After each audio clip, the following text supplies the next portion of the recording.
gimme, gimme, right? And we really aren't willing to work and really struggle and suffer and have it suck to get there. So all I'm saying is that, Seven, I am so in awe of everything you said. I totally can physically feel being oppressed by your words. I could feel that sadness. I get it. But when there are these movements that are so filled with hate and anger, and they're so pissed, and I want mine, and I want mine, and I want mine, and they're doing nothing but screaming and yelling, it's hard to hear it. If I had 1,000 of you giving, you're fearful of their words. That's an emotion. Yeah, I get that. What? The words that you just said, it's making you fearful. You're afraid of what they're saying. No, I'm not afraid of what they're saying. Yeah. I'm not afraid of what they're saying. She said the same thing in a calm fashion, and you heard it. No, but they're saying the same thing. No, she didn't. She said it from a place of not being. She's in a different place.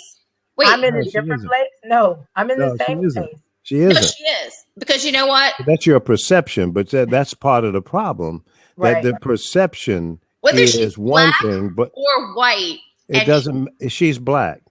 Okay, and but whether she's black, just articulated to you the same problem that the same kids are out there in the street saying, and you're not hearing them because of how they're presenting it. I get it, and that's making you fearful, and you're discounting what they're saying. You're not understanding what they're saying. I'm not afraid. I'm annoyed. I'm not afraid.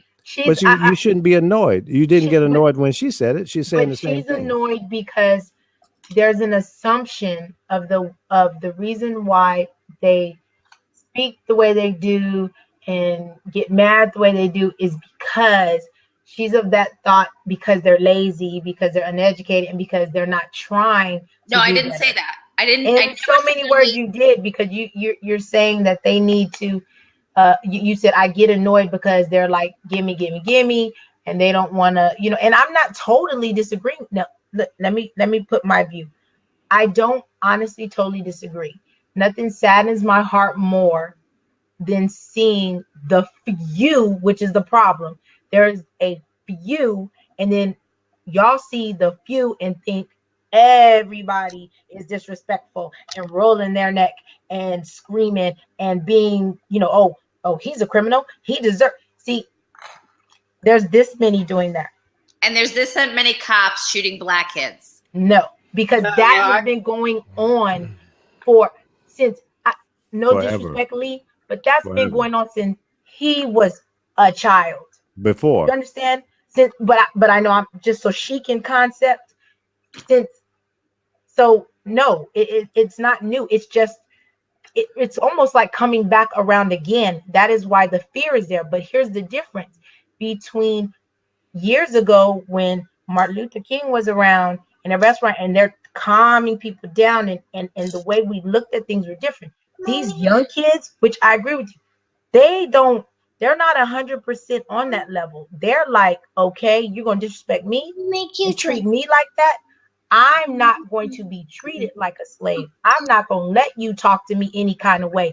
If you're going to come at me like this, then I'm going to come at you like that. And that's the problem. We don't want it to go there because it will become a war that nobody wins. And there will be bloodshed on both sides. And people act like they don't see that coming and they want to say that they're annoyed, but that is what's coming because these kids and some of even the older people, it's going to be a violent thing because they're not going to take it lying down. They're not going to say, look, the few times that people have been able to get them together to say, hey, let's protest. Let's have a calm protest, which is these days is really hard to do. And then they were able to do that. See what happened? They can't even do that. So the anger just keeps building and it will become a violent thing. And we don't want it to go there. And it's a handful of people. It's not. We can't see it at least. We can't see it. Right. But that's what I'm saying. It's a handful, but it's the view though. If you're told that you can't peacefully do something, the next step is what? Okay. Well, if you're talking about you're allowed to peacefully protest on the sidewalk, and then you use civil disobedience by going into the street, and you think that's okay because nobody's hearing you loudly enough, that doesn't work. It just doesn't. And what I'm saying is, when I'm annoyed, I never said that blacks were lazy. I never said any of those things that you said. What I said was, it's unfortunate that these children were born into that particular family where they're poor, they're black, they live in a shit neighborhood with shit schools, and they don't have good mentorship, and they don't have a good foundation behind them. That's what I said. So these kids that threw rocks at the cops in Ferguson, that started this whole bunch of shit, these 200 kids, and that's how it started, and they were throwing rocks and bottles, and that one mom came and kicked her son's ass on TV, and she's like, you better go the fuck home before I kick your fucking ass, and he left, and that's what she should have done. And she's like, are you out of your mind? And she was interviewed by every station, and she's like, that's not how my son acts. We are not those people, right? You will never, never, never, if you think that the Black youth of America But they didn't start that. Are going to elevate by having any of these insane riots where it's violent, or if you didn't learn the lesson that Martin Luther King, who is so eloquent and compassionate, and strong. I mean, I believe in your cause. I get it. I don't see color. Oh, I totally do. I do. I totally see color. I see that. Oh yeah, you see color, but you don't get the cause though. You said you get it. You don't get it. Listen, I'm not a black chick. I can only get it as much as I can get it. But you know what? Let me just say this. And history is. But it annoys you. There were a number of white people during the riots, and not riots, but protesting alongside Martin Luther King and others that helped bring about the change. So we know that there are people who are not of color who are a major part of the change, and it couldn't happen without it. So that's a fact.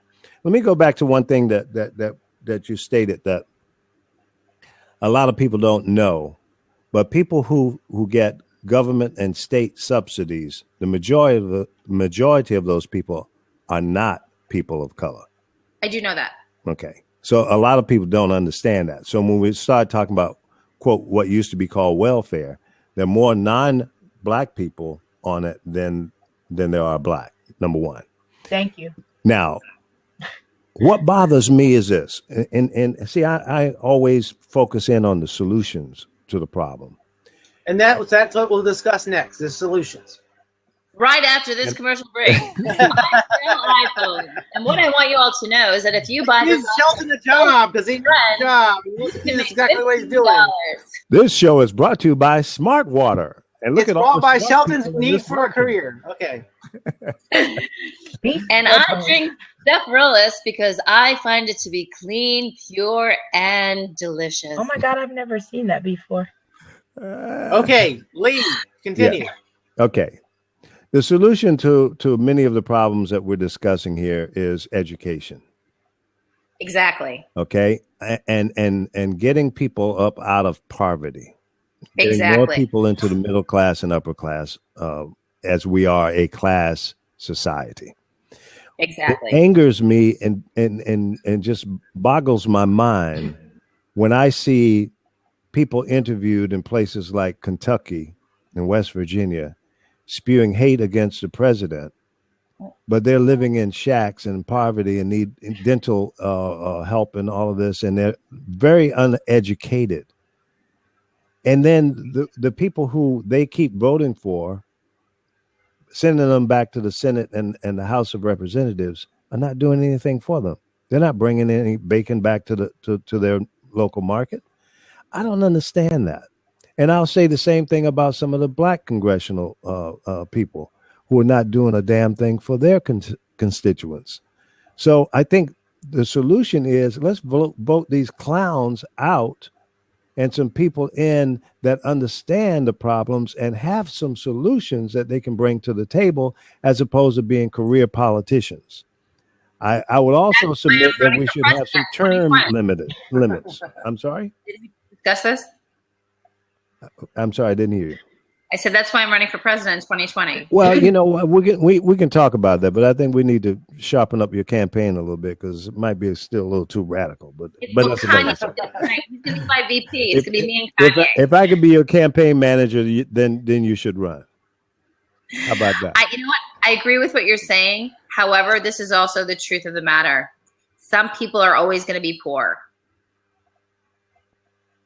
And that's that. That's well, the story. it is. Because we're not a socialist society. In this country, Right. country, it shouldn't be. It should be. Yeah. No, it shouldn't If be. you want it to not be a socialized society, there should be you always no. have to have the poor people. I have to agree with her with that. No, some I'm people not get- going down that road with you. No. It's a There's fact. no reason that this country has people living on the streets. There's no reason that people are not getting good health care. There's no reason that there should be poor people in America. Damn it. Well, okay. And that's You know why I what? support Bernie Sanders. Okay, then you know what? What you're saying is you want everyone to be equal, or where should everybody be? I don't give a damn about equal, but it shouldn't be down at the bottom. Well, somebody's got to be at Yeah, the bottom. why? I like to be at the bottom Why? myself, right, Seven? I'm a bottom. Yeah, I mean, You want to be on the bottom? I am. I'm Yeah. lazy. If I was a I'm top, lazy too sometimes. I don't mind. Well, then that's by choice. He If that's doesn't- where you are. somebody's gonna be on the bottom. I know you're making a joke of that, but yeah. No, but not everyone. Listen, Lee, we're in a society of you get a participation award. Yeah, I hate that. Sometimes you just suck at soccer, Freddie, and you need to get off the fucking team, and you don't get an award for participating.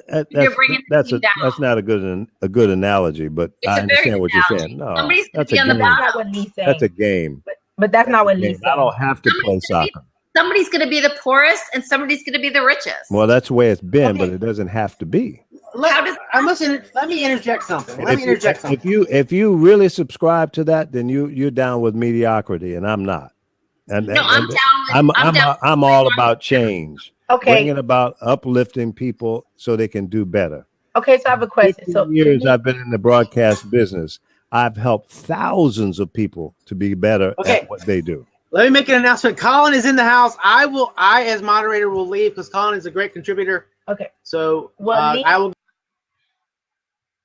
Okay, Lee. Okay, no, please correct me if I'm wrong. Okay, but I'm thinking what he's trying to say is it's not that nobody's going to be at the bottom because that's just how it is. But there's no reason for anyone to be poor and needy at the bottom. You know. No. Well, I mean, if the bottom is $50,000 or $60,000 or $70,000 a year, then okay, that's not a bad bottom. But But that's kind of but when you're living off of a few $1,000s a year, that sucks. right, That's and I agree. horrible. But In I'm this saying, country, that's horrible. and nobody's disagreeing. Okay, well, I'm not. But that's what I'm saying. That's basically what you're saying, though, right? Is like for the bottom to raise the damn bottom. Exactly. That's like saying, I "Oh agree. my God, you got hit by the ugly stick."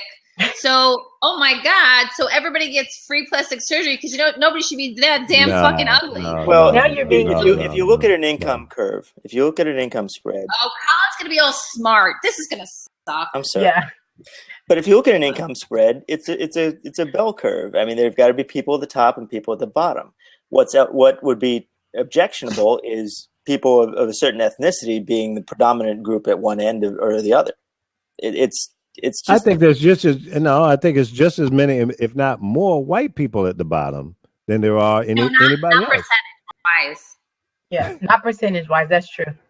Yeah, I mean, you can. There's not that many white people. As they say. No, there are a lot of white people. No, there are a lot of white Yeah, but I'm people that- saying As percentage they say in statistics, there are lies, damn lies in statistics. You can look at it any way you want. I'm just saying it should not be the case, whether it is or not, that one ethnicity would dominate one end of that curve or another. it probably is the case that one does, but I don't have the numbers in front of me to say one way or the other. It's as for where the middle point should be, that's a different problem because if I understand your argument, your suggestion, you want 50 to 70,000 to be the bottom end of the curve, or you're just throwing out a number? He's throwing a number out. Okay. But what I'm saying is there's no reason in this country, as the four of us sitting here as Americans, should we accept the fact that there's so many poor people and there's so many people living on the streets in this country. There's so many people with mental illness and not being treated. And there's so many people without good health care that can't get treated. Well, it's interesting because if you look at Sweden and Norway, from being a proud American, it breaks my heart to say that this exists in my country. There are people living in shacks in the South, in the North, in the East, in the West. It breaks my heart, man, to say that I'm an American and that shit exists. Still without houses, too. Yeah. I mean there's still people in Mississippi. We're one of the only industrialized countries that lives that way. And there's still people in Mississippi that are not aware that they're living in slavery. Did you know that? No, It's true. It's true. There are people in Mississippi that are living on farms that've never been farming. Okay. Yeah, they've never been off of that land and don't believe that if they left, it's okay. That's slavery. Yeah, that's true. I've never heard that, and I'd be interested in information that would back that up. That's kind of scary. I've got the facts. They did a whole documentary on it. Really? Yeah. Wow, that'd be interesting. It's true. Huh. It's true. I mean, that's something that's never crossed my mind. I know. Would be the case. I mean, you see, Mexican immigrants and so on ending up in these on these huge farms, and they're basically indentured servants to stay in the country. But I hadn't really looked at it from the perspective that you're suggesting. That's true. It's sad. And so those are the kind of things that I don't understand that. I don't get it. Well, I mean, if you look at Sweden and Norway, they have higher taxes, yes, but they also don't have a homeless population. They don't have a population in poverty. They don't have a population that is more likely to die young than the wealthier or wealthier population. It's evened out because the government evens it out. I mean, you can be ultra right wing and say that's crazy, but you have to look at it from a humanist perspective at some point and say, look, people need to live in a reasonable manner. Wait, whoa. Okay, that's why we have social services. Yes. What I'm saying, social services could be eliminated. But the point is, if you look at the social services offered in Sweden or Norway, you'll see how social services are supposed to be run. Now, right, but I'm not willing to pay any more of my taxes. I'm not willing to pay. There was a year. No, maybe our tax dollars should be spent differently. Right. Well, there are two ways. They're appropriating the money improperly. Right. There are two ways to look at this. First, you have to look at the entire tax burden: sales tax, every other tax that you pay across from end to end. And what you'll see is that they're very, very similar. Your overall tax burden in the U.S. is very similar to that of Sweden. And we're not getting the services out of it that we're supposed to be able to, that people in Sweden are getting out of it. Is that because Sweden has a massively smaller population? Maybe. But they also have a massively smaller tax base. So you should be able to you should be able to translate that. Well, that's also comparing the Massachusetts healthcare system to universal healthcare, which we have now here. But that's just the problem of execution. If you look at the way the UK implemented their healthcare system, they implemented it right after World War II when the government controlled all hospitals, employed all doctors, and they simply said, this is the way it will be. They didn't have the growth of the insurance industry to combat. And in the U.S., I'll be right back. Can make a solid argument that it's unfair and or illegal for the government to destroy an industry in order to correct the way healthcare is delivered. But that's what they'd have to do in order to correct it. Health insurance. No, no, that's not what I'm saying. I'm saying for the government to correct the way healthcare is delivered, they would need to eliminate the health insurance industry. Right. Right. And that is arguably illegal, and that's why it didn't happen. Right. Right. So if we'd done it back at the beginning of at the end of World War II, we'd be golden. Let me point out though that people do complain in the UK about their healthcare, just like they complain anywhere else about their healthcare. And the National Health Services in the UK is constantly running, into budgetary problems. But for the most part, it works, and people do not die unnecessarily.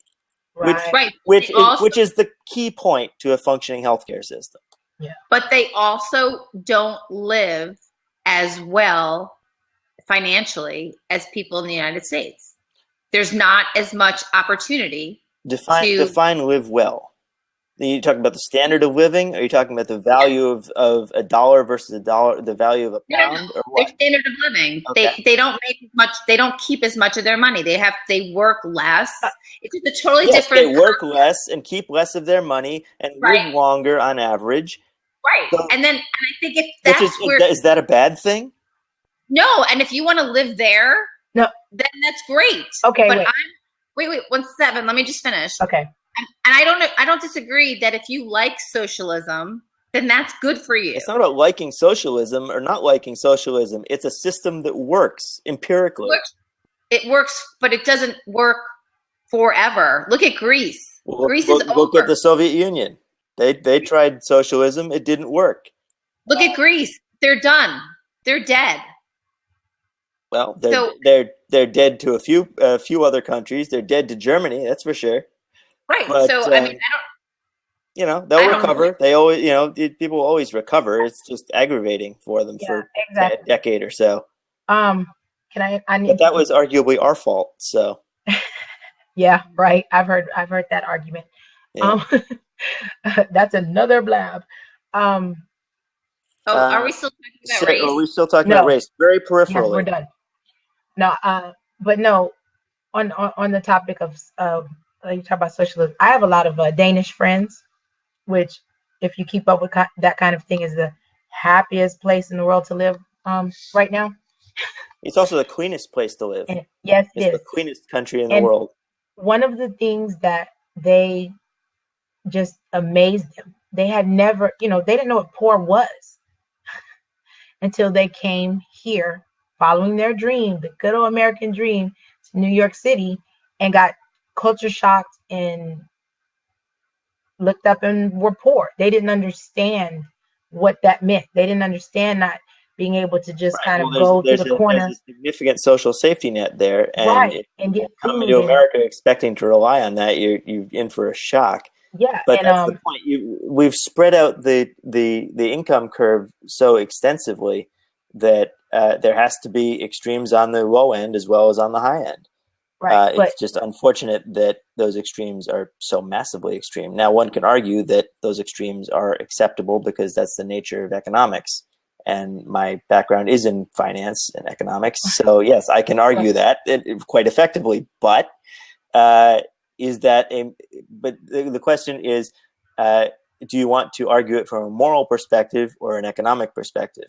But see, that was my point. I actually asked them, from myself being on both sides, of the economic ladder. I asked them, well, they're here, they're musicians. And it was like, would you do it again? Like, would you do it the same way? Or do you think that helped you grow? I actually asked that question, or would you go back and stay home and wait till you got enough money before you came? What's important to you, basically, is what I asked. And the one thing that I learned was it's a cultural thing. Like, it's not that I disagree with the lease, but I know in America, we're taught that our money is almost everything. That the things that we buy, they're not necessities, but we money is a scorekeeping mechanism. Right. But I'm saying you can't really argue with a lot of people because they feel it's a necessity, because they're like, well, I want to keep my money. I'm working hard. I need extra money. But in places like Like in Copenhagen and, Denmark and all these places. The reason it works is because they don't need for anything. So that it makes that argument mute about, well, they don't have extra money because they don't need it. Their daycares are taken care of. The hospital bills. They don't need that extra money. So yes, they're living very well because they don't need for all those things that we feel we need extra money for.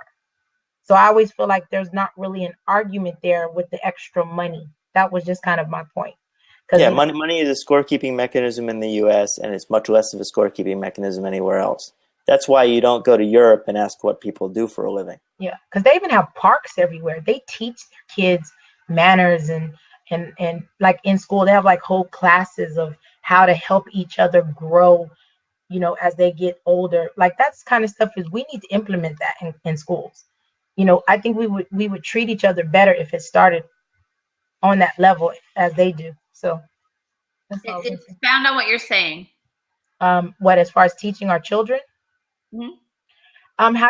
How to treat each other better. Like, I didn't realize that in the schools they don't even teach phone etiquette anymore. Like, they don't even teach you how to speak to someone properly, how to address someone, Mr. Williams, Mrs. Williams. They don't teach that anymore. A lot of schools don't even teach kids how to sign their name properly. They don't teach the etiquette of shaking someone's hand when you greet them and look them in the eye. We've gotten away from a lot of basics in this country, but then we're supposed to expect them to treat someone of another culture. So but are these things that are supposed to be taught in school, or these things that are supposed to be taught by parents? What I'm saying is back in the day, it was both. You had parents in school. Yes, it was. Okay. And you have parents in school, they back each other up. Now, where you have some that don't get it, the school would handle it. Because not every parent is perfect. We all agree.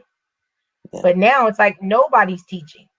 But then you're assuming that parent does want whatever you're talking about, whatever is in your moral character, taught to their kids. I'm saying decent manners. I would hope so. Yeah. I don't think anyone can really argue against having good manners, and good manners are a well-defined thing. Or do you think that manners are a subjective thing? You know what? In school, like my kids are extraordinarily respectful, and they have a lot of honor and integrity, and can't understand that kids are very disrespectful and speak out. Right. But just forget about teaching manners. We're not at a place where we are able to control the kids in the classroom in general. I mean, forget about teaching them to be nice. Kids are just like when I was in school, they're rude, they talk, it's just not, we don't relish or cherish our education. We don't understand that it's important. My kids understand it because I'll beat them if they don't. Well, kids will understand it's important when they have to pay the bills. Right, and then it's too late. Yeah. But wait, so I just got yelled.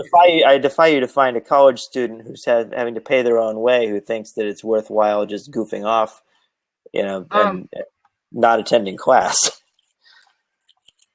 Did you hear? See, who's that? John. I love how Americans look at other countries and say, "Gee, look how great it is." They, what do you say? We need to be just like them, but ignore the facts about. No, the grass is always greener. I mean, you always look at the next thing down the road and see that it's better than what. No one's necessarily saying that. I mean, because I hate to agree with some people who say crazy things about we'll get out the country, but I believe that. I mean, I don't totally favor any other country, or I would have left already and stayed gone. I mean, I as messed up as America is, I love America. I'm an American. I want to fix it. Right. Well, every country has good and bad things about it. And I don't think I'd want to live in Sweden. I don't think I'd want to live in Denmark. But but they do some things correctly. Okay, And Greece did some things correctly, even they just didn't do things correctly that kept them economically viable.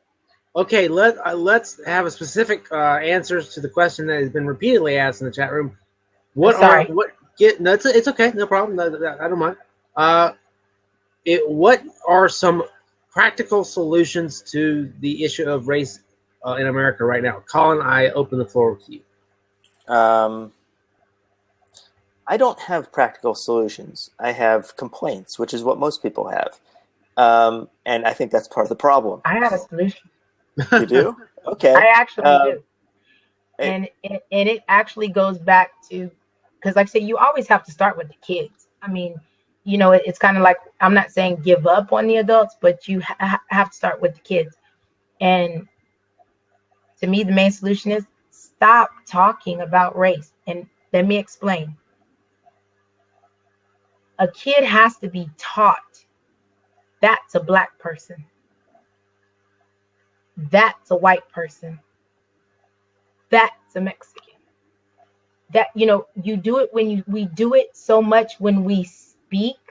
Like when I describe someone and I say, oh, the guy with the pretty blue eyes, that one, you know, with the cute haircut and the blah, blah, blah.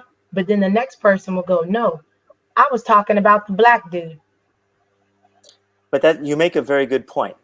People and it is politically correct to say, oh, we must have a lengthy discussion about race, and we must not see race. Wait a minute, you can't do both, you know. And the fact is, yeah, I have complaints about the way it's handled. I've had complaints about the way I've been treated on here. Actually, I mean, I've been yelled at for what? May I interject? Sherry? No, wait, no, not yet. Let me finish my thought. Yes, let him finish his thought. And then you may. I have complaints about the way I was treated on here. I mean, I've been yelled at for making supposedly some sort of racial comment when I addressed someone's spelling errors. Yes, I was there. Yeah, and so it still boggles the mind. I don't think it's racially acceptable to have spelling errors in one group of one population versus another. So it's very bizarre to me that race is brought into discussions where race has no place in those discussions and shouldn't be a consideration. Yes, it's discussed extensively and arguably excessively. It shouldn't matter, but I'm agreeing with you. I'm agreeing with you 100%. You've articulated what I was trying to get at much more eloquently than I did, and I didn't want to stop with I have complaints, because I do have complaints. But wait, so are we not? We're agreeing that I can't say. No, we're agreeing that I'm going to finish my thought, and then you can say whatever you want to say. Oh, you finish your fucking thought? Yes, that's amazing, isn't it? Yeah. So yes, I agree. I agree with you completely. It's discussed extensively with in a circle, as opposed to and people fall back on race as a point of, well, I know this is going to be inflammatory, but a point of victimhood, which is really aggravating to me. If you have spelling errors in your profile, you have spelling errors in your profile. You need to take care to not have spelling errors, because I'm not inclined to want to talk to someone who has spelling errors. It has nothing to do with race. It's just, you leave a first impression. You want to leave a good first impression. It's just like holding the door for the person behind you, or not eating with your hands, or using a fork, holding a fork properly. It has nothing to do with race. It just leaves an impression. And I defy anyone to argue that that's an issue of race. It's just you want to leave a good first impression.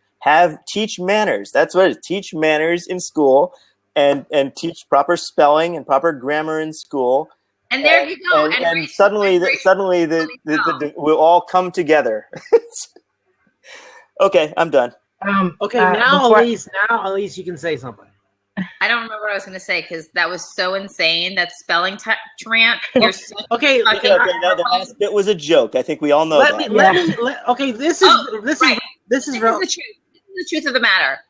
when you are looking for a suspect, you are not, how do you want people, if I say, that's being so politically correct. If I say, oh my God, the guy with the red hair Bad and example. the blue eyes, that's what it is. If I say, you know that black chick with the long hair and it's like down to her ass, or you know that white chick with that fat ass, But, I mean, why can't I just say that in my group? Because okay.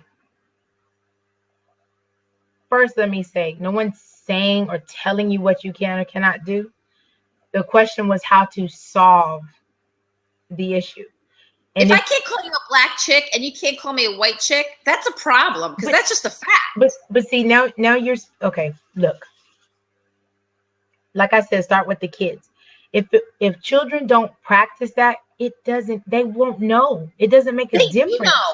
No, are you kidding? Let me finish my thought. Let me finish my thought, because I stopped and let Colin talk and I actually didn't finish.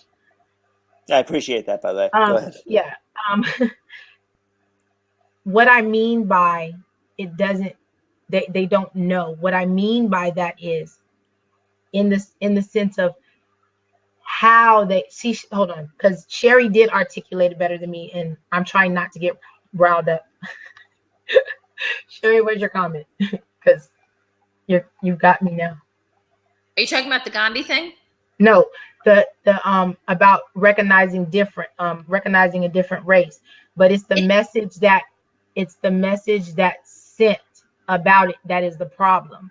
And okay, I'm gonna say this out loud. And what I'm saying, even on the side of that, is you have so many other features that and things about you, from the way you dress, that you're wearing glasses, that I could have focused on and seen before that white chick. And then, I mean, think about it. You in a sea of white chicks, why would I even have to mention that you're a white chick? Why wouldn't I just say the one with the brown glasses and the blue top on and the long brunette hair, or anything else? Why if you're in a sea of white people, why would I have to say the white chick? Like, why is that even necessary? Okay, I'll explain. Let me explain what I'm saying. I'm not saying you're a black chick and that's bad. I didn't say you said it was bad. I'm talking about descriptions. I'm saying we always feel the need to throw that in, like that's the most important thing. Because that's when I want to say, when I want to describe something in whatever way, it's part of what it is. It's different. Like, okay, you've been taught to think like that. Let me also throw this in. You know that guy? He's really totally flaming gay. That happens in real life. Either. That's okay. If you want to yell at me on the side, I don't really give a shit. You can yell at me, but that is the way it is. Don't tell me when you're talking to your girlfriends. If you're going to talk the truth, you know what? On my blabs, I'm going to be politically correct to my own self. When I see a guy, there was a guy recently who was like, it was like insanity, and it was so like over the top. I'm like, that guy is so flaming. It's insane. I feel at peace. I'm not saying he is a bad person. When I say, oh my God, that black chick is so beautiful with her da-da, or that black chick is a piece of shit, or that white chick with the da-da-da-da, that's just what it is. I am not saying that their race is making them bad, or I'm not even saying whether they're good or a bad person. The problem that you did is that when I say black, you hear me say black. No. Yes. I'm not saying anything other than that. You don't want me to say black. You don't want me to say black. You don't want me to call you black. I don't care if you say black. You are totally missing the point. Well, you want me to ignore color. I can't ignore color. Just like I couldn't ignore if your hair was purple. Color. I said, first of all, once again, you're going personal, and we were talking about solutions, and I said the kids. It starts with how you teach kids. Now, if you're teaching your child that the first thing that they should identify on, it's just the way, you know what? I'm done. there is one point to be, and I really don't want to be defending Elise on this. Oh, I'm not disagreeing totally. I'm. Why do you want to be defending me? On this particular point, I really don't want to be defending you, but I'm not jumping on her. Right. I realize that. I realize that, and I'm not. Yeah, we're I'm just not right. Yeah, I got that. The point here to be made is that one's skin is the largest organ of one's body, and the color of one's skin is the most easily identifiable characteristic of a person at any given point. Yeah, but you don't always know. But race-wise, you don't always know what the race is of a person by their skin. If you're describing someone, you describe what they're wearing, their height, and their skin color, because those are the most obvious things to identify. It's not a matter of identifying race; it's a matter of writing a description. But we're talking about race. Let me add to this race issue. My daughter, who is 5, are you going to tell that story again? No, she came home from camp. This is not the beige story. Oh. And she started going like this. I want to play this, Mom. And I'm like, what is that? And she said, I just want to play it. I don't want to tell you what it is. And I said, I don't even understand what you're doing. And she goes like this. And I said, what are you playing? She said, well, there are kids at camp and they're in wheelchairs and they can't walk and they really don't talk and they do this. And it looks like a fun thing to do. And I was like, okay. Yeah. So what was happening was there was a group in her camp that was called Tikva for kids with special needs. There was no difference to her that they weren't better or worse than she. It was different because she hadn't seen it and she noticed it. And I said to her, that's not a game we play, I explained. Those people are sick or whatever. And I said, and they're just like you. They just walk differently or they talk differently. We explain the differences. If I say, if she comes to me and says there are brown people, we discuss that everyone is the same on the inside, that it doesn't make a difference. I can still identify you as being black, right? And have my children understand that that's just an exterior shell. And on the inside, we all have the same color vagina, basically. We're all pink inside. Essentially. I might be a little more black than some, but I'm just saying. So I think that it's fine to continue to say what the truth is. But it's only not fine when you say it to be mean. And every time I say that black guy, I'm not saying that he's a thug. I'm just saying that he's nobody's saying that. Will made an important point here in comments, and I'm not going to repeat what he said. Will, if you want to hop in here and try and articulate that in a way that isn't going to sound let me problematic. It's a point worth making. Elise, because Elise is sort of in opposition to what I don't want this to be just an agreement fest, and so Elise has. Because she has very specific views that are essentially in disagreement with everything that everyone else has to say, she needs to be here to sort of be our lightning rod, if you will. Wait, so somebody want me kicked out? Yes. So I don't want to kick you out. I don't want to kick you out because we need you as a lightning rod. You are the person that is disagreeing with us, so we can come to some sort of consensus, some sort of synthesis as to what the problem is. Wait a minute. Hang on. Why don't you mute? I want to know I want that person to come in who wants me kicked out. I want her to come in too, but she won't do it. I'm totally open. Listen, if you don't want me to say if she's black and she doesn't want me to call her black and she wants me to call her, if you want, I will not be dragged into a crazy political correctness society. I will not. Okay, but everybody is so Elise, can I ask you a question? Okay, I got a problem. She's not there. Okay. Yeah, we're having a technical issue. Let me hop out, but you can sort out the windows here because I have to head off anyway. I'll be back, I don't know, in about 20 minutes. Can y'all still hear and see me? No, I can't. We can hear you, but we can't see you. Okay, but you can hear me though, right? Okay, okay. You can hear me though, right? Yes. Let me. Okay, maybe I need to refresh too because I want to ask Elise something.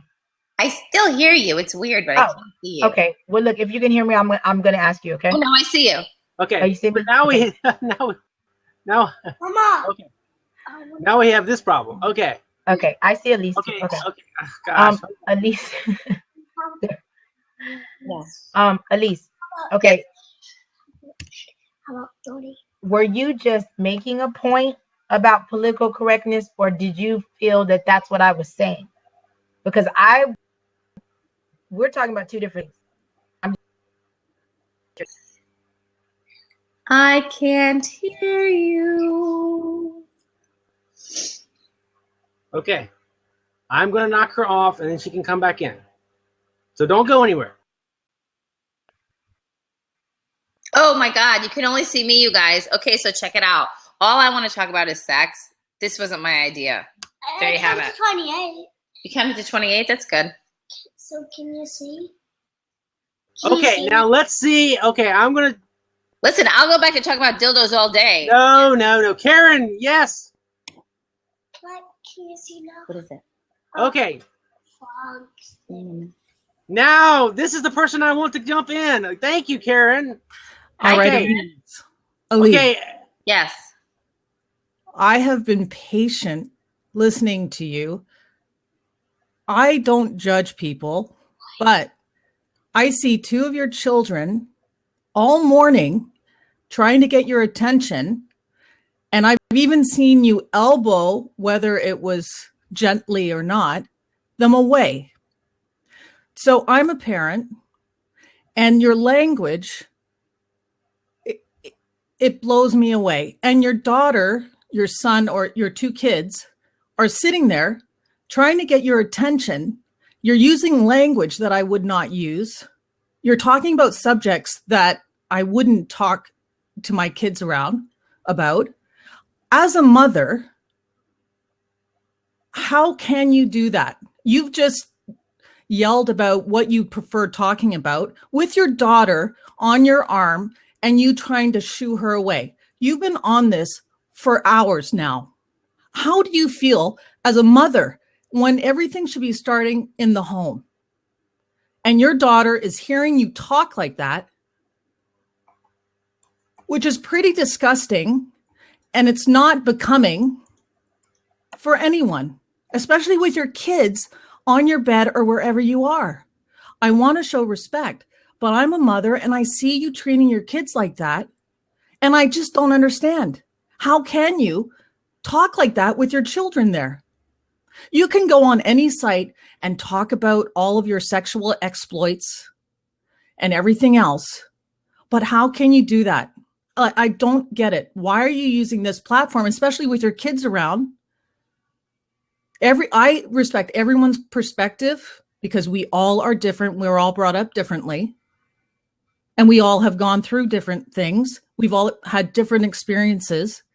But I'm just asking you that question. It comes from you talk about your heart, your soul, but I'm listening to you and I'm seeing what you're doing just now. And I'm asking you, how can you and why do you? Which part?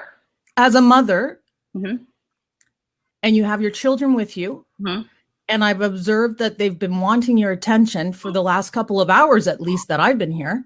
For sure. So I'm just wondering, how can you speak the way you do with them with you?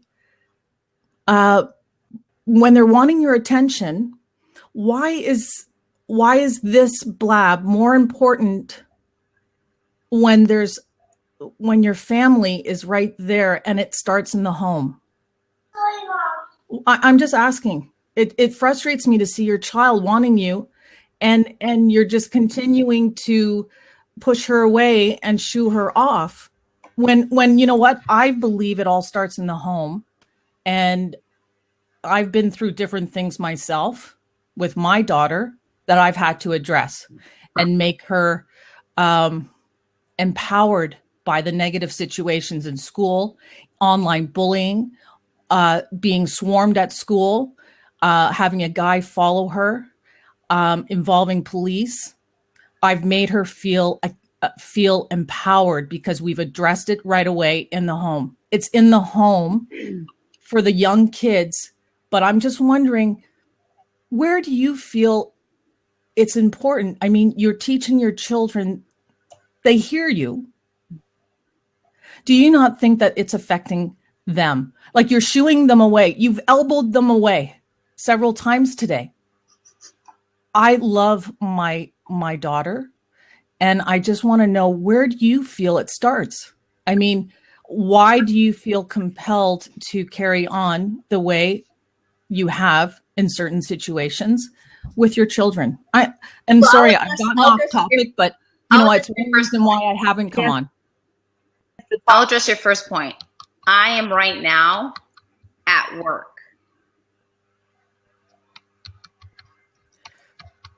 Okay, well, that brings up another situation. So what's your focus? It doesn't matter what my job is. I am at work. My older children, who are 13, are responsible on this day, on Sundays, to babysit for my younger daughter. No, but I've seen, and so has everyone else who saw your children wanting your attention. Right, but this is work for you? This is work for you? Yeah, this is part of work. Yes, it is. I know it might not be easy for you to understand, Karen. Maybe you work Monday through Friday. I totally get it. But Sunday mornings till like 2 are my time that I do different things related to things that I do that you would not be aware of. No. And that's absolutely fine. But you've been on this blab and I've listened for maybe 2 hours already. Right. And I don't know how, and I knew Shelton has been on, quite some time. So I don't know when you jumped on. Right. But I've been here for a while. Okay. So it's 12:30. I'm actually, I'm not on mom duty on Sundays till 2, but I want to know, Karen, if that's okay for you. No. I'm just asking you a question because I saw your children wanting your attention. Yeah. And everyone else is, well, I'll just say for myself, I'm just wondering, for me, mom duty is mom duty and it's 24/7. It doesn't matter if you work at home or not. Like, you have the benefit of being able to work from home. Okay. No, I'll answer. I'm good. I feel good. I'm fine. I'll tell you this. My children are the most well-respected children, whether it's my 5-year-old or my 13-year-old. They're raised with honor, integrity, and respect. I don't mind saying fuck in front of my kids. I imagine that would not work for you, and I get that, and I respect that. They are not allowed to speak like that. There is not an even relationship in my house. I get to do a lot of stuff, and my kids don't. It's a dictatorship, I say, more or less, in here. So when I say, in 1 minute, it's not 2 o'clock yet, my little princess. When I say to my children, no, John, I wouldn't. That's not what I'm trying to say, actually. Okay, so I happen to be a widow. And I'm sorry to hear that. I heard that you say I'm not using it as an excuse. No, I know, but still. I'll tell you what happened. My husband had honor and integrity and all this stuff. Really a very straight guy. Wouldn't steal pens from anywhere. Okay? Like, I asked, could you steal some pens from work? Would never do it.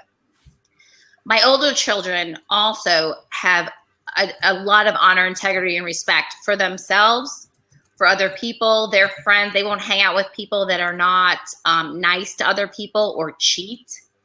So I appreciate what you believe you're seeing in a snippet of my life, but the reality of what my life really is can't be judged from the outside. So I appreciate the press that you're giving me. However, it's not accurate to how life really is in the Elise's Curious household.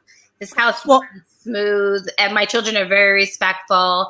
And when I was doing that with my daughter, there's a little roughhousing because there's not a father figure. So I do a little bit of that sometimes. So there's a lot of things that happen in here that you're not privy to, and you're seeing what I want you to see, what I think is funny. And when I say, shut your damn mouth to my kids, which I've been doing since they're a year and a half, they laugh hysterically because to them, that's funny and it's crazy. So I get that you might not live in that same type of environment, and I'm good with that. But my kids and I we're good. we're great. My kids are wonderful. They're straight A students. They're on advanced courses. I hate to brag about it, but they're taking high school classes in middle school. They're not geniuses, but they're solid. They're good. They have empathy and compassion, and they totally get it. And they're centered, and they're not victims. And they're not victims of their circumstance where they have a dead father. They are thriving in their lives. So I do appreciate what you're seeing, and Elise is curious. But Karen, if you and I went to Starbucks for coffee and had a conversation with you and Elise, it would be a little bit different conversation. And you would see part of a person that you're probably not going to see that much on Blab. Well, I wanted to see the true Elise, because Elise, you have to remember, well, you probably wouldn't remember your first day on Blab. So I popped in to your first day on Blab, and I stayed for a while. So that was an interesting first day, as you can probably remember. And so when I came in here, I wanted to see another side of Elise, because, you know, we can't talk the whole time, right? So, and all I'm seeing, and I'm just speaking, and I know some of the people on the sidelines, they don't agree with me, whatever, that's everyone's opinion, and I'm totally fine with that. But the true Elise, because you are passionate about how you think and what you believe. I was just commenting on, because I was a single mom. So I was commenting on just seeing what I was seeing. So I wanted to understand you a little bit more from a family, from a parenting, because talking about race, and we were talking about, you know, it's for me too, it starts in the home as well, and how we bring up our children. So then when I saw you with your children and them wanting your attention, I was just curious, because it just really bothers me. But I mean, as you said, you have a 13-year-old, they look after the kids. This is your time, mommy time, for herself to do whatever she wants. And I'm assuming also say, Karen, and this will drive you batshit crazy, I don't play and do arts and crafts with them either. I know. I'm like one of those moms. I'm out. So when I had twins originally, it was great because they had a playmate, because there's nothing I like less than playing pet shops. I want to blow my fucking head off. So because they had each other, I was like, sweet. So when I got pregnant with one kid, I said to the big kids, I'm like, I'm out. I don't play. I don't do that. I don't, what happened? Am I in trouble? No, I was saying I don't do playtime. I don't do all this stuff.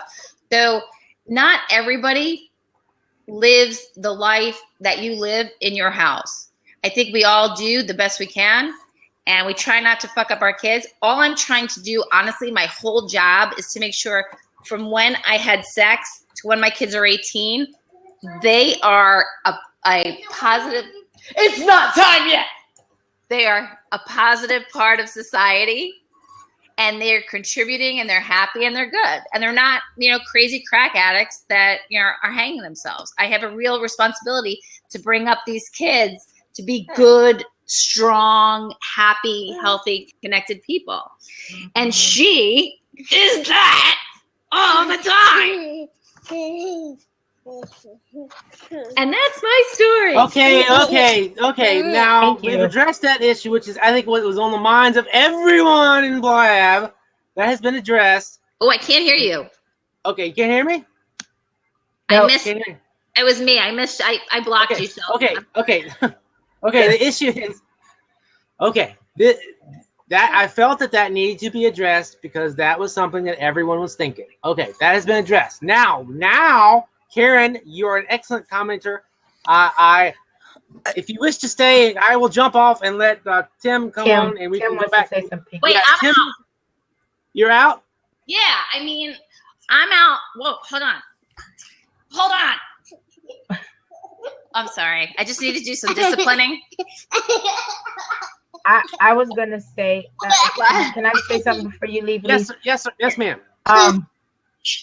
This is kind of for all mothers. I understand where you're coming from, Karen, but I kind of feel when you're touched by someone, on no matter what how they touched you or upset you, or even if it's just you know how you get that need where you're like, is this person crazy? Seeing something for say a snippet of somebody's life when it comes to their kids, I don't know, unless you seeing the kids really being harmed in some kind of way to where like there's something, that is not quite right and bad that's going on. I don't know if you can like really make judgments on how they're really being brought, because like there's a lot of things that Elise says and do that I totally don't agree with. But the fact that if she's working, her kids are with her actually says a lot. I mean, I'm just saying. They could be left somewhere. I actually appreciate the fact that Karen came out and was like, what are you doing with your kids? Batshit crazy. Because you know what? When you see people on What Would I Do, I commend Karen. You know what? I'm not getting on her. I'm concerned a little bit. Yeah. No, I was just saying because I think we've kind of gotten that way where, we need to defend our children because we want to protect the children of the world. Because I know that's like a hot button with me with kids.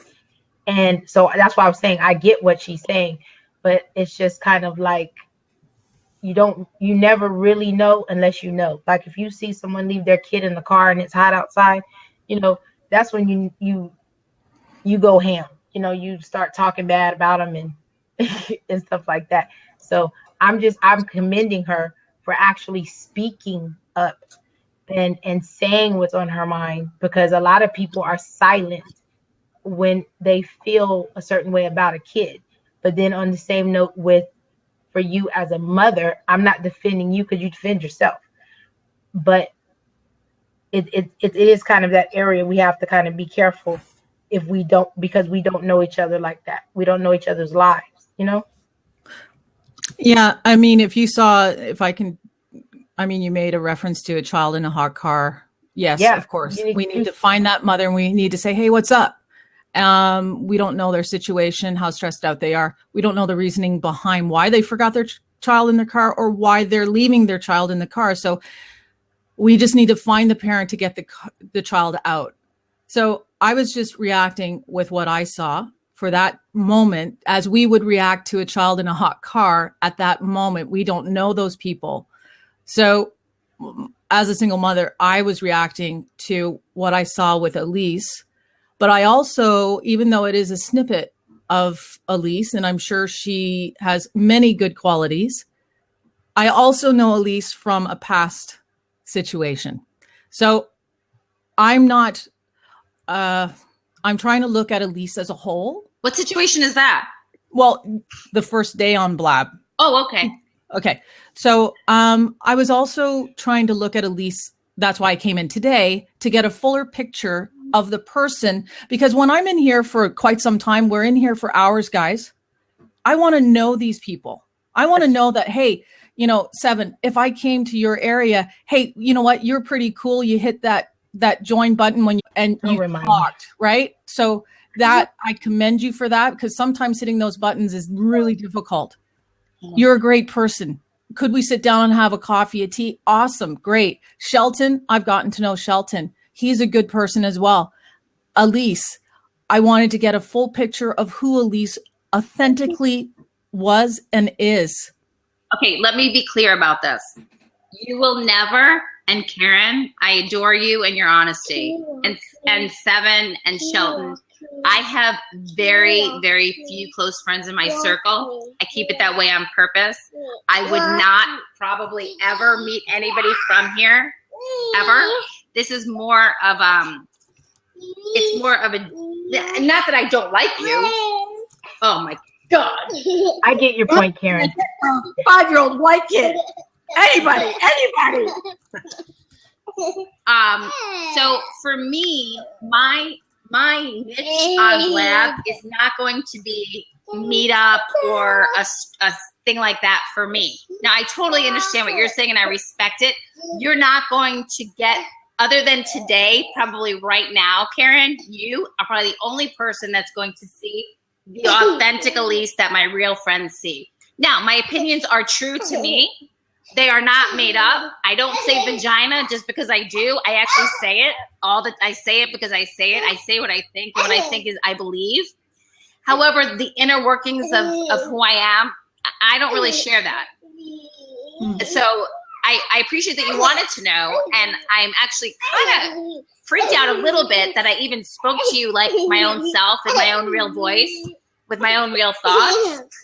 But that's not what I do on social media, not ever. I haven't done it in 10 years, and I usually don't.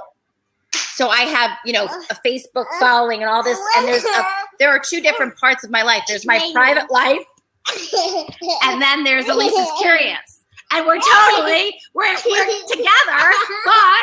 we're not always going to give you all the information you need. Thank you, Karen. Okay, But I would have coffee with you, by the way. Yes, I would have coffee with Karen too. Okay, so I think that there are people who wish to come back in. Karen, thank you so much for coming on. You did exactly what I wanted you to do, and thank you so much for your time and your consideration. If you wish to stay and discuss race, you may. If you want to leave, you may as well. Okay, thank you very much. Okay, now, Tim, where are you? Tim Wilson wants to come back. You guys, I'm going to go get something to eat, and I'm going to start taking some, I have Gatorade, and I have ethylene glycol, and I'm going to start myself on a slow program offing myself. Okay. Before you go, Elise, and I think just getting a little bit back to the topic here. I'm sorry. I don't want to be disrespectful. One thing I noticed is that I thought that she's gone. You keep talking. Seven and I had made comparable points, and Elise said, "Oh, she could hear. She heard what she was saying. She understood because she had a soft tone. She articulated it well and calmly. But at the same time, Elise is loud and brash. So it was interesting to see that, because I can be a little loud and brash as well, that my point was not taken because I'm too much like her in that way. So I just didn't get that. But in her defense, I think that I know when this first started, this topic, Shelton went on a ramble about how we have to be respectful, or if this gets out of hand, if this gets offensive, he's going to shut it down, blah, blah, blah. And I don't think anybody should be stifled. I wanted to hear exactly how she felt, and I did, and I appreciate it because one of the reasons that we have a hard time discussing this topic is because everybody seems to be afraid to offend somebody. And the reason that is because sometimes people need to stop being afraid to be offended. If you can, are you sure about that? Are you really sure? Hell, fucking yeah, I'm sure. I'm sure you need to let me finish too. Go ahead, man. But I think people are afraid to be offended and need to allow themselves to hear what's offensive so that they can get an understanding, A, of either do I need to make a change, or B, now that I understand why you feel that way, can I help you understand why it's offensive? And I think if we don't hear that, if we don't allow each other to speak openly, that we are actually stifling the conversation with our own blocking that out, because we fear being offended, or therefore they fear offending someone else. Okay, I lost it. Uh-oh. Okay, let me refresh. Okay. Go ahead, Tim. Actually, I was kind of done with that, but okay. Anyway, that was just really the main thing I wanted to say, and I just appreciate this. Has been a great conversation, actually. So right. Really. Okay. Now the tone of the conversation changed dramatically because Elise is not here. Because I'm a bleeding heart liberal, and I think that Eric probably is too. Yes, dildo. But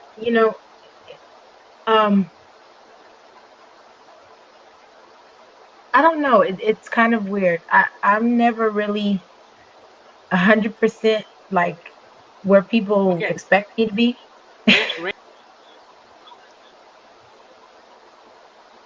Can I jump in real quick? Is that okay? Yeah, sure. Yeah. Tim, my apology, first of all, for interrupting you. Go ahead, man. And I appreciate. There's a few things that I've been wanting to touch base on. I don't think that there's been actually, and I missed part of it, so I might have just missed it.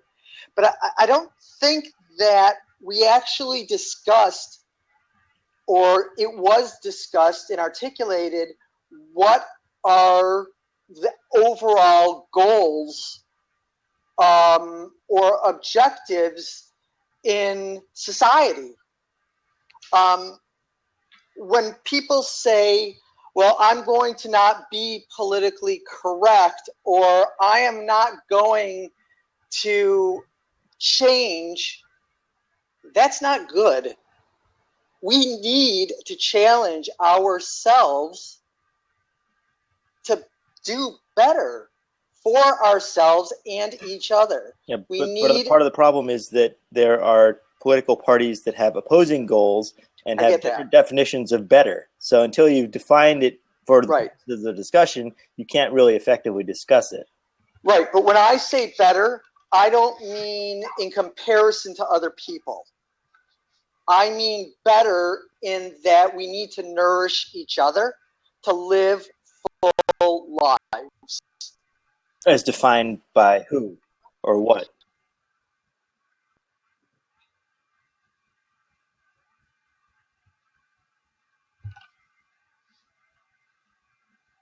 Is it me or did he freeze? He froze. He froze. He'll be back. Okay. But all right. I wanted to comment on Tim's point earlier. You're absolutely correct. We need to not be afraid of offending one another. And as a white guy, I'm a hell of a lot more afraid of offending people than I feel like I should be. But Seven and I were. That's not your fault. That's the fault of those that get offended too easily. Well, I would like to think so. I would like to think so, but you know, I tend to try to speak without any sort of filter. But you make a good point. We shouldn't worry about offending one another quite so much. And Seven and I were saying we shouldn't discuss race. It's not so much that we shouldn't discuss race. It's that we shouldn't discuss race in circles. We don't need to be talking in circles constantly about this stuff. We just need to say our piece, move on. And as you say, Tim, not worry about offending people. That's really the way to go. On the offense thing, I'm definitely there because I do not offend easy. Well, that's good. I don't either. But I couldn't get it with Elise because she started talking about politically incorrectness before anybody said anything. But we could kind of go to that point. Is I don't like to say that we shouldn't have it, only because people then take it too far. You know, I feel like the fear of speaking your mind shouldn't be there, but you know, you still need to be respectful. And I think that's where the line people don't understand these days. For some reason, they don't understand the difference between being respectful when you're talking to someone of another race about something and then being politically correct. They're like trying to mush them together, and it's not the same thing. Like if you want to call me, you know, like how she said, you know, well, the black girl, because you don't know me, that's not going to hurt my feelings. You know, I in no kind of way. But then you have the one, you know, the black girl with the big old lips and see, that's when you're tripping. And they go, oh, I don't want to be politically correct and I should be able to call you this and act like this. That's when you're getting out of hand. Right. Well, you know, Will in China, who is in fact in China and has a family there, was commenting earlier when that discussion was going on that you can describe a person if you do not describe them by their race. You can describe them using 3 or 4 other sentences that are far more offensive, based on the way that agree. that rather than simply saying this Chinese person, or or this black person, or this African American person, or who knows what's the or this Mexican person, this Hispanic person. Michelle wants to say something. I think, and I'm going to let Michelle speak. I just want to say, I think the point is well taken. I think Seven hit it right on the head. It's not about if you're offended just because I believe or feel a certain way, that's on you. But if I'm being disrespectful in the way I express it, that's very, very, very, very different. Right. If you can respectfully discuss race. We don't have to agree. And just because I disagree, it doesn't mean that I should be offended. And that's what causes, I think, the fear of offending people, is that just because I don't feel the way you feel, just because I don't like Obama, I hear that a lot. It's offended. I don't get offended because you don't like Obama. Yeah. Fuck Obama. So I mean, it's not that. It's really you don't pay my bills. It's about how if you talk disrespectfully of him from a racial standpoint, I'm going to feel racially. I might feel a certain way about it, and I'm going to respond. But it's about the respect in regards to the way it's discussed. Yeah. And I'm sorry, Michelle, you came in. You've been sitting there for 20 minutes, and they ain't had a chance to get a word in there as well. So go right ahead. The first thing I want to say is. Don't say shit about me not showing my mouth either. I'm gonna throw you out. It wasn't that. It wasn't that. Adam, that wasn't. I didn't make that comment. I was just wondering if you could angle your camera so we could see all of you. That's okay. No, the answer is no. So move on. Somebody else said the mouth comment. I don't know what that was about. I was gonna say Colin actually looks at everybody's profiles. And he is not picked. He calls out everybody that has a misspelling. It doesn't matter who you are. If you are the Pope and you come on Blab and have a misspelled profile, he is going to call you out on it. That's just how Colin is. Right, it has nothing to do with race, religion, whatever. Let's rein this back in a little bit. Let's rein this back in. Yes, I mean that happened and it was nonsense. But it goes to a greater point. In 35 years, I've not seen so much theoretically racial and artificially racial commentary on things that I've seen in the last 5 years. Yes, and I want to touch on that. I don't know if this is due to current events, the various police shootings and these sorts of things, or what's going on there. Comfort. But what? Comfort. How do you mean? People are more comfortable saying what they feel these days. Yeah. They're not worried about offending anybody. They're not. Maybe so. No. That could be it. Like, I'll give you an example. And this drives me nuts. When you run across someone that, like a doctor, lawyer, whatever, and they're speaking well, you don't mention it.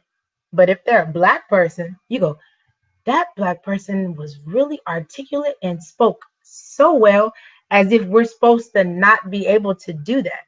Now, don't get me wrong. I love the compliment, but I've never, ever seen anyone say that to, no, but that's what I'm saying. I'm not offended in the sense of the compliment, but I've never seen anyone say that about a well-articulate spoken young white man or woman. Oh, I've met plenty of white guys. I'm telling you, they can string 3 words together. I'm telling you, in the way that it is said, I have never.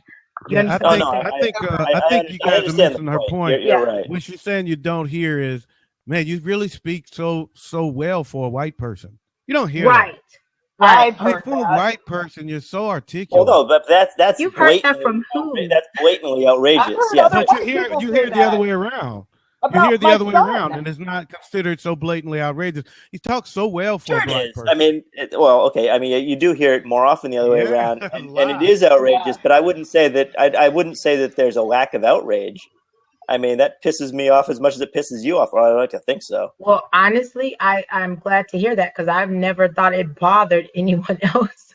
No, But the I problem is, as a white guy, what am I supposed to say? Am I supposed to Well, step in? no, What I'm the not fuck's saying wrong that. with you? Why the hell are you, No, of course I'm they not can put asking you words to say together, you know? No, I'm not asking you to say anything. It's just one of the points that you said when you were like race being talked about more and people being comfortable saying things more, and that's one of the things that it's kind of a comfort where usually you just take the compliment and you don't say anything, but that's something that's like under one of the Sure. situations that's under the surface where then we might go away from the mic and go, there they go again.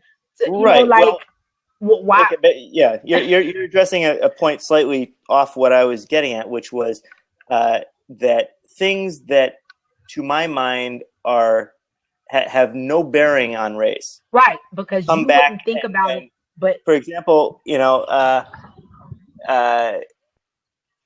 disputes about anything. I don't know, zoning or whatever. I mean, there are cases where there are people who will choose to make anything about race that they can. wait, And so you're saying zoning has nothing to do with race? Did you? no, I'm saying it's but no, I'm saying that it peripherally does, right? Right. But there are plenty of cases. Every election, they change my area. Every election. Yeah. That's what I'm getting at. It peripherally does, but optimally it would not, right? So, no, I'm talking about the property zoning, like construction zoning, not political what are delineations, but no, these things that should really not have anything to do with race or ethnicity, but sometimes do. There are plenty of cases where they in fact don't, and there are a group of professional victims who choose to make it about one thing or another. Now, race, I can draw a parallel to professional soldiers, where we all want to support our troops returning from the military, from out of country, and from a war. And this is obviously more a problem with troops returning from Vietnam, and a lot of the anti-war groups out there have realized their mistake in their approach to opposing Vietnam relative to their approach to opposing wars, more recent wars. But there are still professional victims out there who will say that everything that is wrong with their lives comes back to this. But you can't judge everybody. I'm not judging everyone. I'm not judging everyone. I'm saying there's a very small percentage. I'm saying there's a very small percentage of professional victims in every grouping of people. Yes, that's true.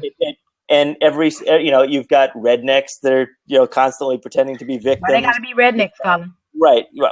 I'm just picking an alternate grouping here, right? I've lived in a community. Don't be talking about my people. You've got soldiers who look now. Watch it. I know. I know. I'm walking a fine line. I'm trying to draw I'm trying to make the parallel here that it's not just an ethnicity issue. Don't get uncomfortable. Thank you so much. Well, You're so supportive. dear. That's wonderful. Because even in the white community, but the point is these groups of professional victims fall in every grouping of within society. He said every grouping of people, y'all. Thing. And there are. What do you say?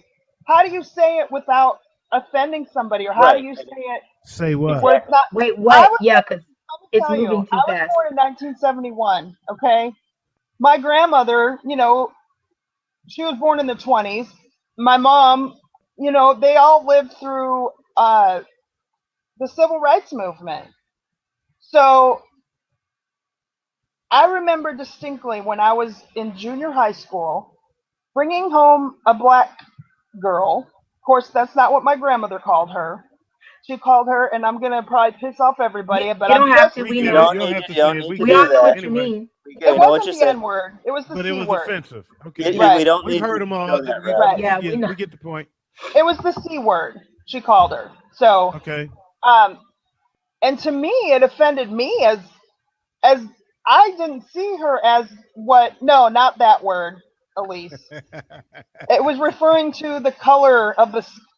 Can I just say All right, it? we get it. Moving on. Okay. Well, they're asking if it was a different word. No, it wasn't Yeah, that. it doesn't matter. Yeah. So, anyways, I didn't understand. I mean, I knew I heard the word before I knew what it meant. I knew what she was referring to, but she was worried that what are the neighbors going to think if this blah blah blah is at our house. I was like, who cares? She's my friend. We hang out at school. You know, she lives kind of far away, has to take the bus home. This is, you know, and we were going to hang out after school and listen to some music for a little while before she went home. But my grandmother was in a big tizzy about worrying about what the neighbors were going to think. I didn't care what the neighbors thought. You know, to me, it was ridiculous. And that's part of the problem is my age group, it's been impressed on our age group for every ethnicity, exactly that mentality. And it's been a hard conversion. A lot of people think differently now.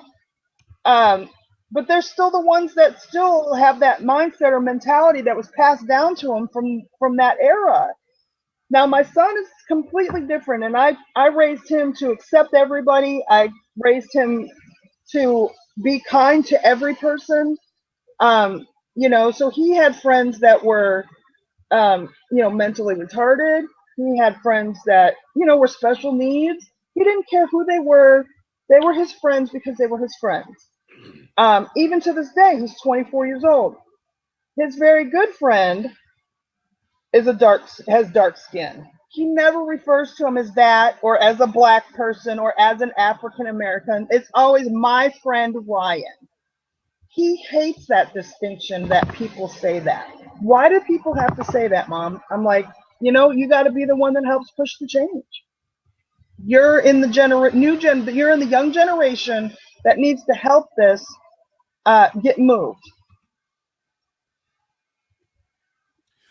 Cherry. I don't know if it's Cherry or Sherry, but I'm gonna say Cherry because Yeah, she I makes like some really her. good points. But Cherry made a great point on the sideline that everyone sees color, even black people. That is very true because within the black community, you have the light skin, dark skin debate all the time. You hear that just as much as you hear the black white debate. I like Cherry.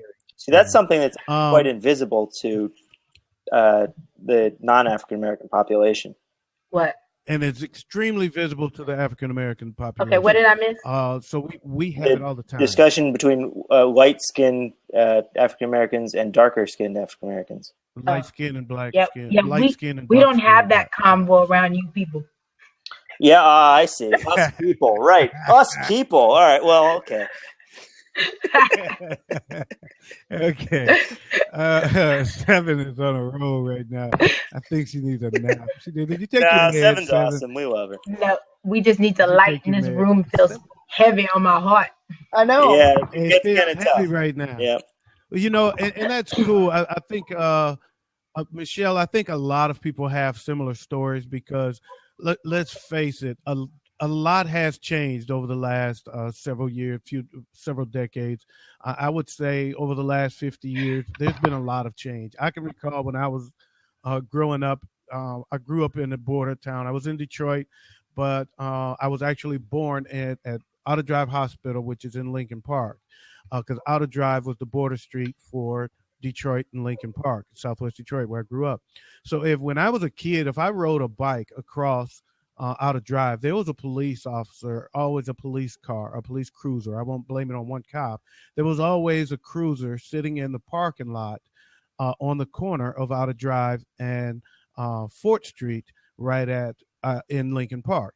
And if you rode your bike on the other side of Fort Street, that officer would stop you and ask you why you're coming to that side of the street. Wow. Because you're entering into Lincoln Park. Yeah. See, you didn't know that, Michelle, huh? And you right there.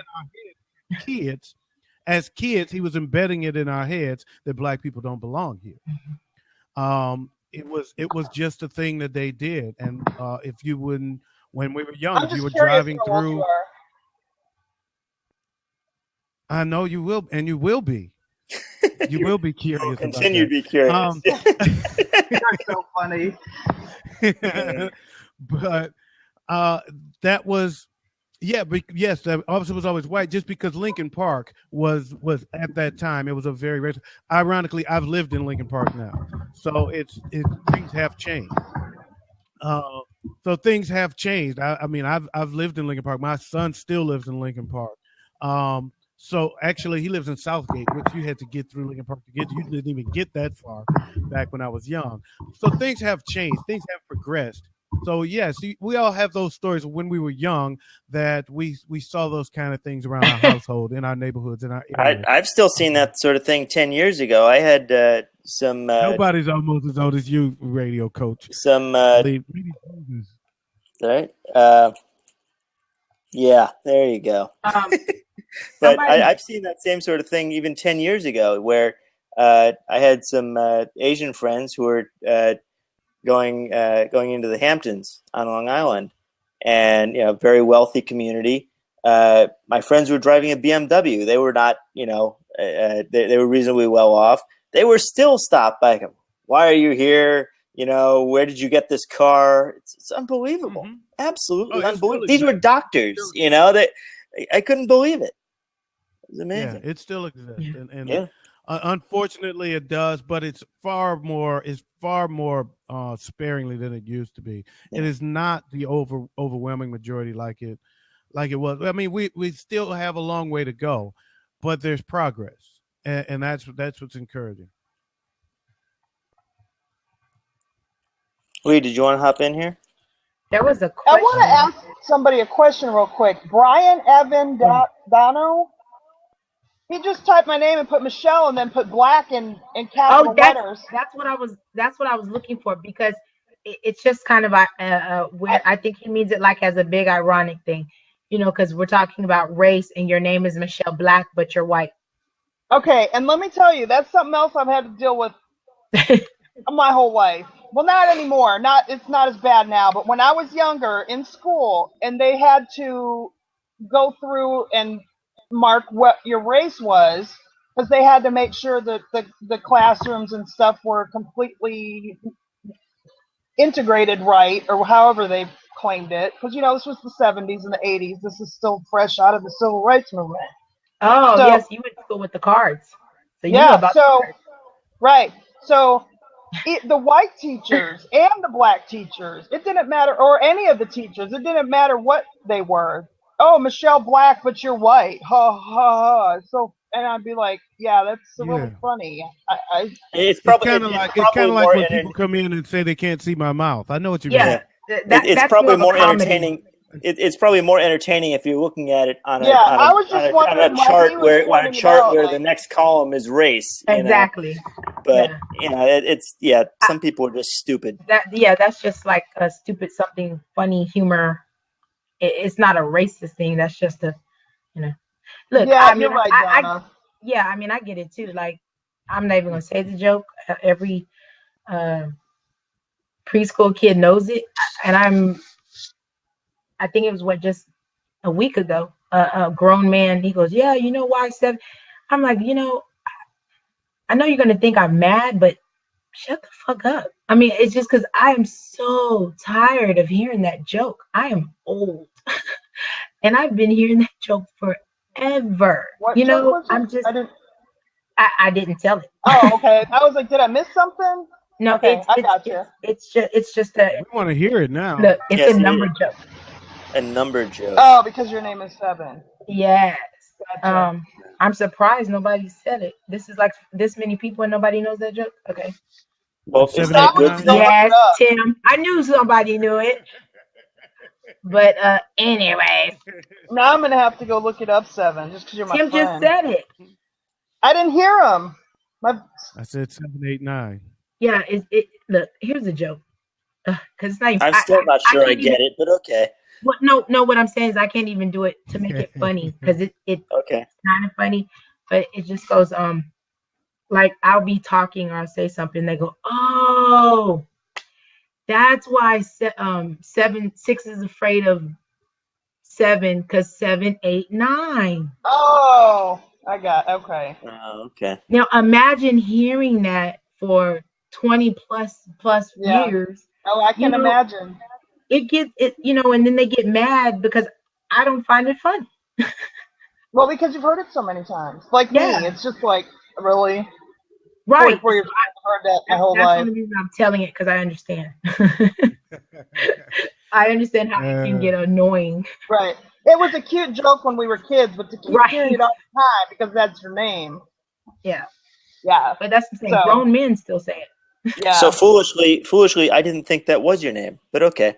Black people don't need sunscreen. Yes, they do. Their skin burns too. Oh, yeah. What? I know exactly what she said. That's a good race thing. I actually I That's don't something I don't mind. have any input on at all. Wow. Okay. No, Whoa, but like I'm speechless. no, Yeah. This is a subject I know nothing about.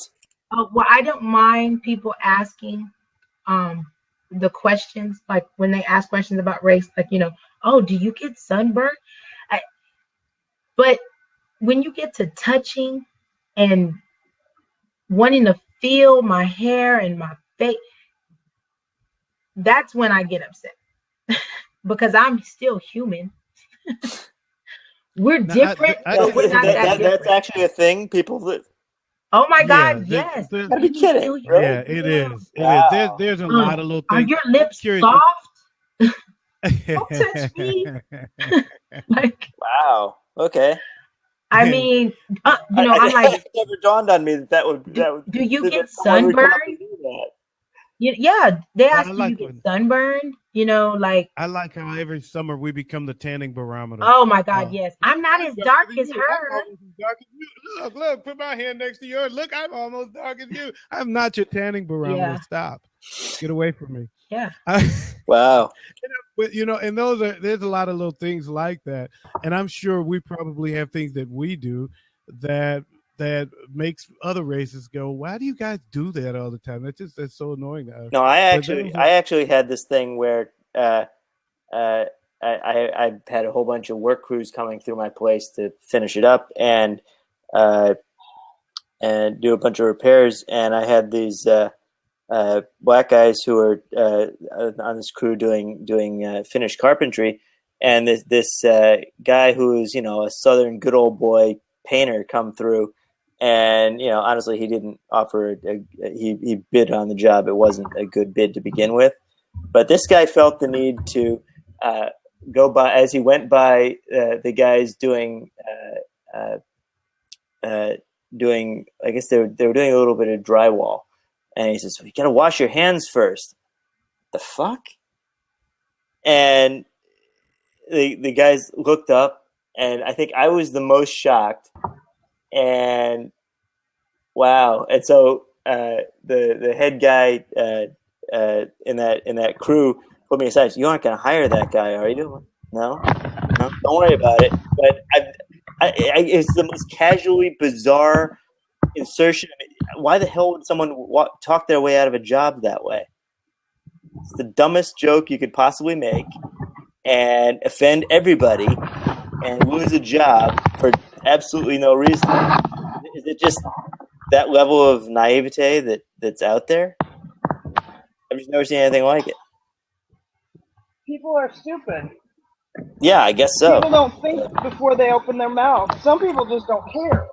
And that's part of the problem. We're all human.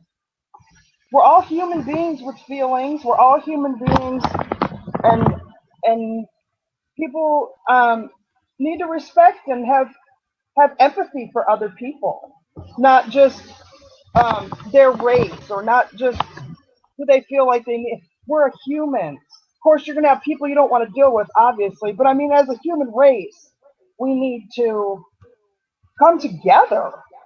I mean, we're all on the same earth. We're all breathing the same air. We all need to come together and be one. And it's hard because you got so many people with so many opinions and so, people are raising their kids to still have that race issue.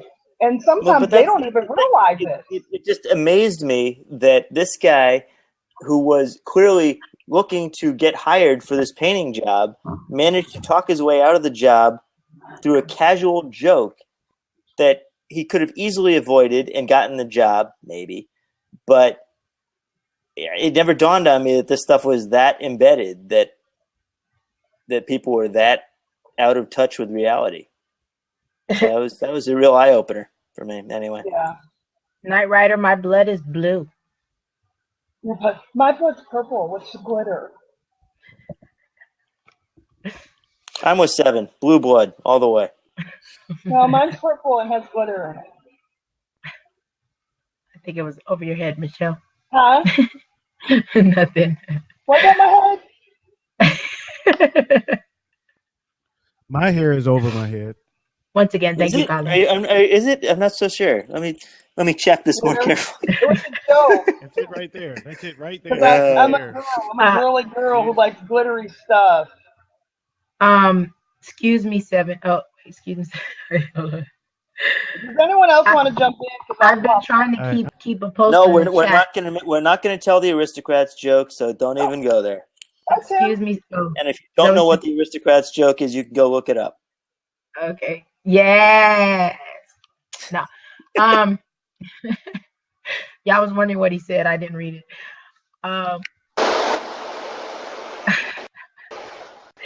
Now I have to laugh at myself. Hi.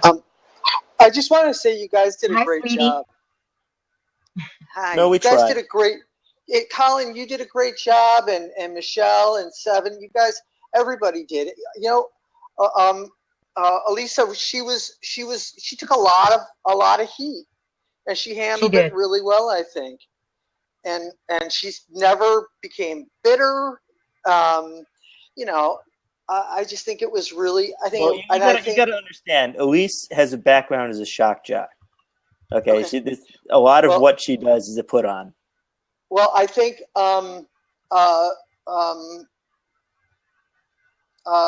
What's his name? Untrue. No, the guy that Elise says what I said was untrue. Maybe it was. I don't know, but I think this was facilitated really well, and I just really thought this was great.